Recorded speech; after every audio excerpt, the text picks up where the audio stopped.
ശോഭേ ശോഭേ, ദേ കല്യാണിക്കുട്ടിയുടെ അമ്മ വന്നിരിക്കുന്നു. കല്യാണിക്കുട്ടി ഇവിടെ ഇല്ലല്ലോ. അവൾ എവിടെ പോയി?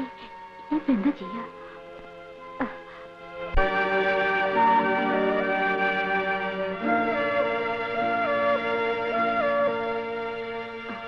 വരൂ, ഇരിക്കൂ. വീട്ടിൽ വിശേഷിച്ചൊന്നുമില്ലല്ലോ. ലക്ഷ്മിക്ക് സുഖമല്ലേ? അതെ. ഞങ്ങളുടെ പരീക്ഷ അടുത്താഴ്ച തുടങ്ങാണ്. അറിഞ്ഞു.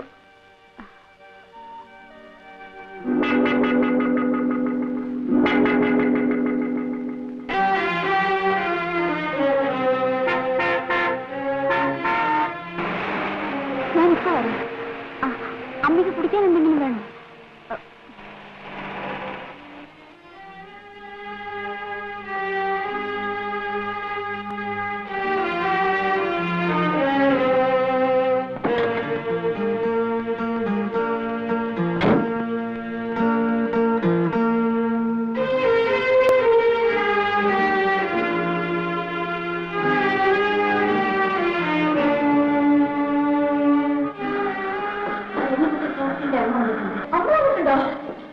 ആ ചിത്രവും കണ്ട് അമ്മ ദേഷ്യത്തില.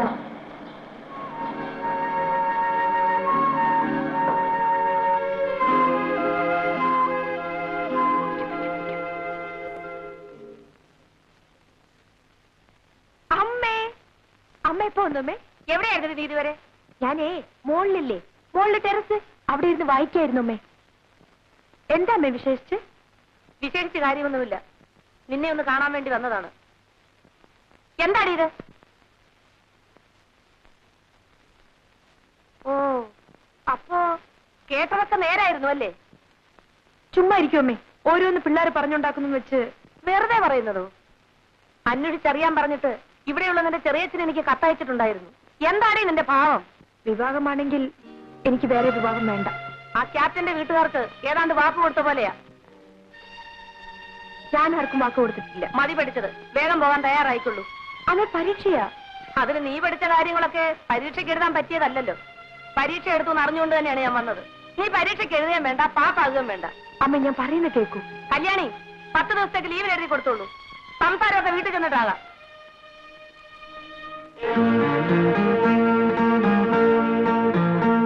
പ്രഭു, മൈ ഡിയർ പ്രഭു, ഞാൻ വരാം കേട്ടോ.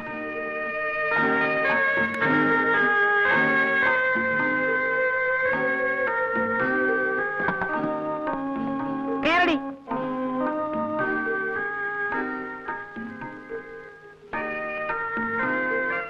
ശോഭേ, ശരി, പോയിട്ട് വരും. പോവാം.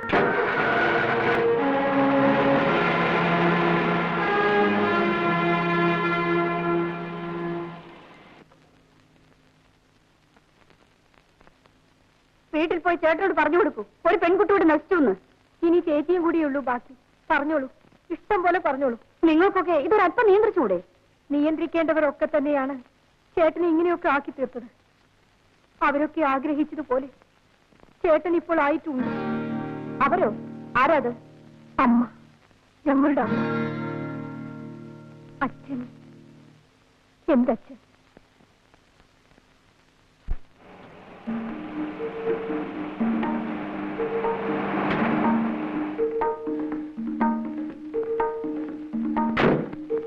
ലക്ഷ്മി അടുത്തി, ലക്ഷ്മി അടുത്തി.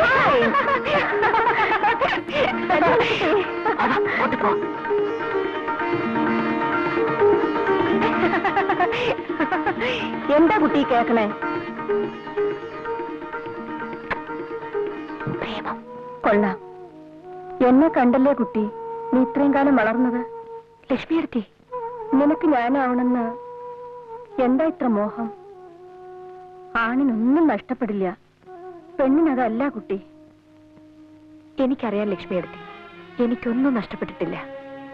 എന്റെ മനസ്സൊഴി. വേറെ ഏതെങ്കിലും ഒരു ചെറുപ്പക്കാരന്റെ പേരായിരുന്നെങ്കിലും അമ്മയ്ക്ക് ഇത്ര അരിശം വരില്ലായിരുന്നു. വെറുതെ ആൾക്കാർ അതും ഇതും പറഞ്ഞുണ്ടാക്കുന്ന ലക്ഷ്മി അടുത്തി. പ്രഭുവിനെ എനിക്കറിയാം. അതല്ല മോളെ, പിന്നെ അയാളുടെ വീടിനെ കുറിച്ചും അമ്മയെക്കുറിച്ചും അച്ഛന്റെ മരണത്തെ പറ്റിയൊക്കെ എന്തൊക്കെയോ കേൾക്കണോ?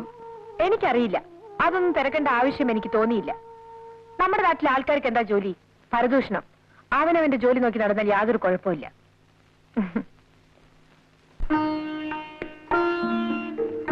മൈ ഡിയർ പ്രഭു,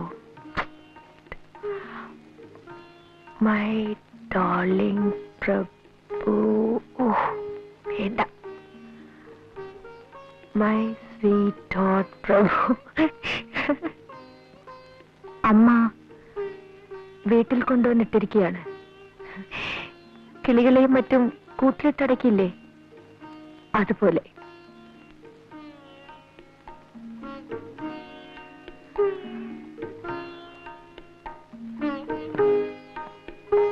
എന്തൊരു ഭംഗിയായിരുന്നു നമ്മളൊത്ത് കഴിഞ്ഞിരുന്ന ആ ദിവസങ്ങൾക്ക്.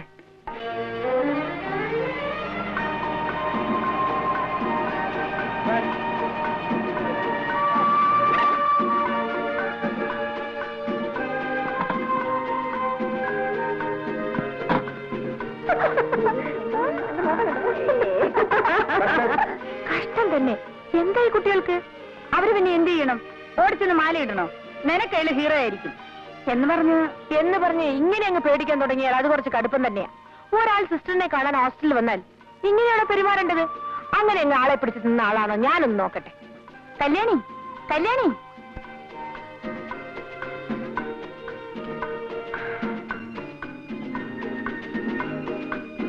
നീലിമയുടെ ചേട്ടനല്ലേ? അതെ, ഞാൻ പറഞ്ഞുവിടാം. ഹായ്, നല്ല ആള്. ഇങ്ങനെയാണോ ശനിയാഴ്ച വരാന്നും പറഞ്ഞിട്ട്? ശനിയാഴ്ച കഴിഞ്ഞാൽ ഞായറാഴ്ച, അത് കഴിഞ്ഞാൽ വീണ്ടും ശനിയാഴ്ച. ഹായ്.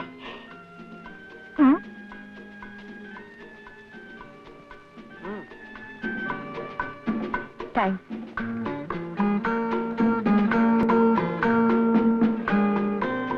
ഒരെണ്ണമെങ്കിലും ഉണ്ടല്ലോ എന്നെ പേടിക്കാത്ത ഹോസ്റ്റലില്. പേടിയോ? ചേട്ടന് കല്യാണിക്കുട്ടിയെ അറിയാഞ്ഞിട്ടാണ്.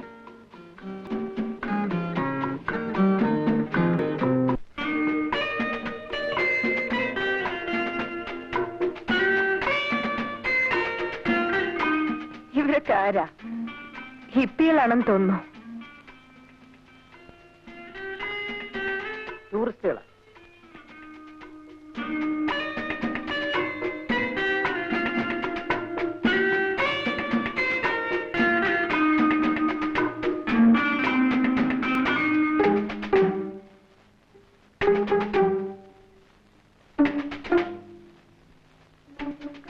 ഇതെല്ലാം ചില പഴയ ടെക്നിക്കുകളാ. ദേ, നാടൊട്ട് ചീത്തപ്പേരുള്ള ആളാ. പറഞ്ഞില്ലെന്ന് വേണ്ട, ഞാൻ വളരെ കെയർഫുൾ ആയിരിക്കും. ഒരു വാക്കിലോ പ്രവൃത്തിയിലോ എന്തെങ്കിലും തെറ്റ് കണ്ടാൽ ആ നിമിഷം ഞാൻ കട്ട് ചെയ്യും. വിളിച്ചിട്ടും കിട്ടുന്നില്ല. വെറുതെ ഫോൺ അടിച്ചുകൊണ്ടേയിരിക്കുന്നു. നീ പോയി ഒന്നുകൂടെ ട്രൈ ചെയ്യും. അങ്ങനെ ഇപ്പൊ വേണ്ട.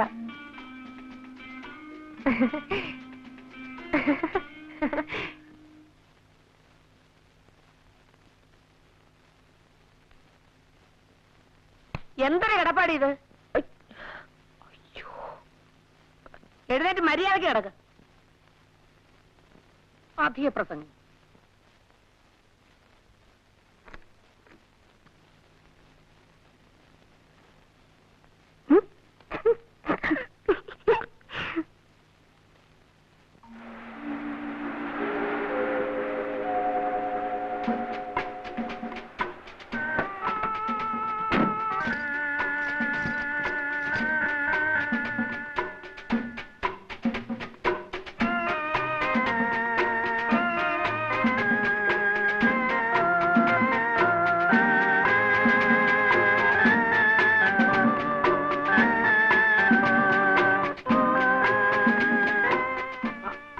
നീ എപ്പോ വന്നു?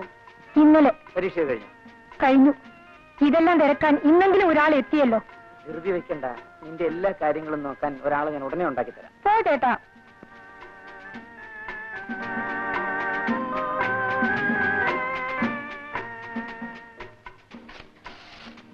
ചേട്ടന്റെ മനസ്സിൽ എന്താ ഉള്ളതെന്നൊന്നറിഞ്ഞാൽ ഞാൻ തന്നെ കല്യാണിക്കുട്ടിക്ക് ഒരു കത്ത് എഴുതാമായിരുന്നു. എന്റെ മനസ്സിൽ എന്താ ഉള്ളതെന്ന് അറിയാമോ? ഒരു വലിയ മണ്ണാങ്കട്ട. ഇത്രയും വലിപ്പമുള്ള ഒരു വലിയ മണ്ണാങ്കട്ട എന്റെ അടുത്തുനിന്ന് രക്ഷിച്ചോണ്ട് പോയിരിക്കല്ലേ അവിടെ വീട്ടുകാര്. എന്താ വേണ്ടെന്ന് വെച്ചാൽ ചെയ്യട്ടെ.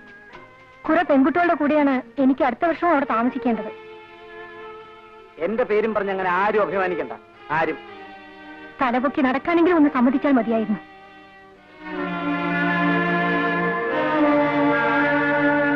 അമ്മേ, അമ്മയെങ്കിലും ചേട്ടനെ വിളിച്ചൊന്ന് പറയൂ, ഈ കളി മതിയാക്കാൻ. ഞാനോ? മോള് ചെല്ല്.